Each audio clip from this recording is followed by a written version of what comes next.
Ahojte. Moje meno je Petra. A možno ťa to prekvapí, ale áno, toto je môj vozíček. Takto sa hádžem do vozičku, pretože mám slabé nohy. A peši síce prejdem krátke vzdialenosti, ale dlhé prechádzky po prírode, nakupovanie vo veľkých obchodných centrách či vyšľap do kopca sama nezvládnem. Áno, som pomaly slimák a nesamostatná princezna. Všetkého do času. Lusknutím prsta síce máme plný kufor, ale testujeme toho viacej, takže sleduj.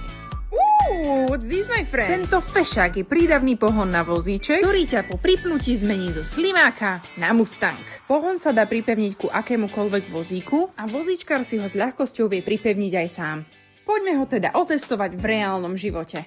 Ako prvé navštívime obchodné centrum. Áno, budem testovať aj maximálnu rýchlosť a pôjdeme do kopca. Medzičasom, kým ja si nakúpim, ti prezradím pár faktov o tomto pohone. Váži necelých 16 kg, 12 kg pohon a necelé 4 kg samotná batéria.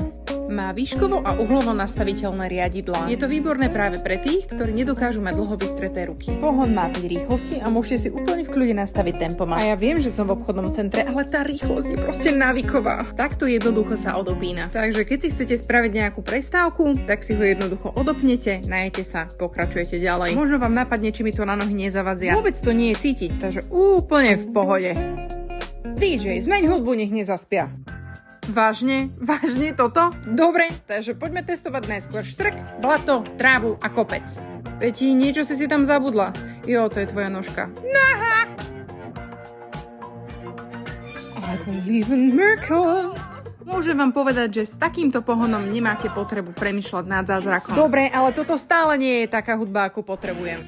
Well, much better! Myslím, že môžem hovoriť za každého človeka, ktorý má problém s pohybovým aparátom. My sa chceme cítiť slobodný, voľný, cítiť vietor vo vlasoch. Takže pridám na plnú rýchlosť a jedem! Ide auto, musím ísť na kraj. Keď si pripnem pohon k vozíku a zrýchlim na plný plyn, tak sa mi zdá, že lietam. Adrenalín mi prúdi v krvi a srdce búši. Cítim sa tak živá a vracia sa mi pocit, keď som svoje telo mala pod kontrolou. Moje telo a vietor splývajú v jedno a ja si užívam tento magický moment. Zažívam nepopísateľný pocit, kedy žiaden kopec nie je moc veľký a ja sa znovu môžem voľne hýbať.